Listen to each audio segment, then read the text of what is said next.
Etong alert level 3 ay minimum i-maintain natin ng 3 linggo at the minimum.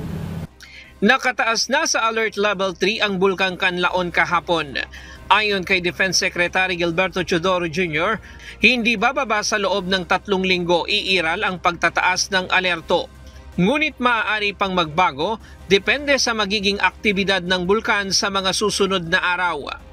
At yan ang pinaghahandaan namin, either better or worse, no? Pag worse, i-increasein ito ng 10 kilometers. Kung lalong pag mag-4, no? Ayon kay Secretary Teodoro, nagsasagawa na sila ng forced evacuation sa bayan ng La Castillana at Canlaon na siyang pinakaapektado ng pagputok ng bulkan. The most affected towns and the critical towns are the towns of La Castillana in Negros Occidental and Canlaon City in Negros Oriental. We are expecting a total of 54,000 people who we are busy kami ngayon sa provide ng adequate provisions na evacuatean nila, no? Bumuuna ng task force ang National Defense na siyang tututok sa pagtugon sa mga pangangailangan ng mga residente.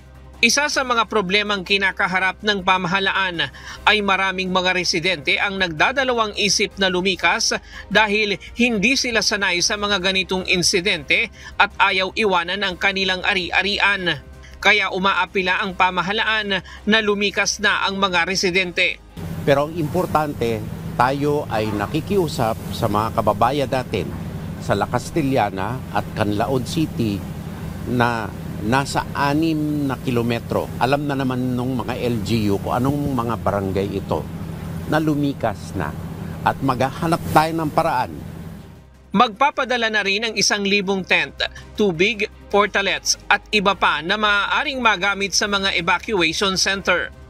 Nakatutok din ang Pangulo sa pag-aalboroto, aktibidad ng Bulkang Canlaon at nagbigay na ng instruction na tulungan ang mga LGU sa kanilang mga pangangailangan. Ayon kay Pangulong Ferdinand Marcos Jr., nagsimula na ang pagpapadala ng food packs sa lugar. Gayun din, tiniyak na aniya ng Budget Department na may sapat na pondo para sa pagtugon sa apektado ng pag-aalboruto ng Mount Canlaon. First of all, I got the report from si Secretary Rex Gatchalian, who is landed already in Negros early this morning. With DBM has already assured me that they are ready. So yes, we are ready to support the families who have been evacuated outside the 6-kilometer danger zone. Ryan Lacanlale, UNTV News and Rescue. Diyos ang aming sandigan, serbisyo publiko ang aming pinahahalagahan.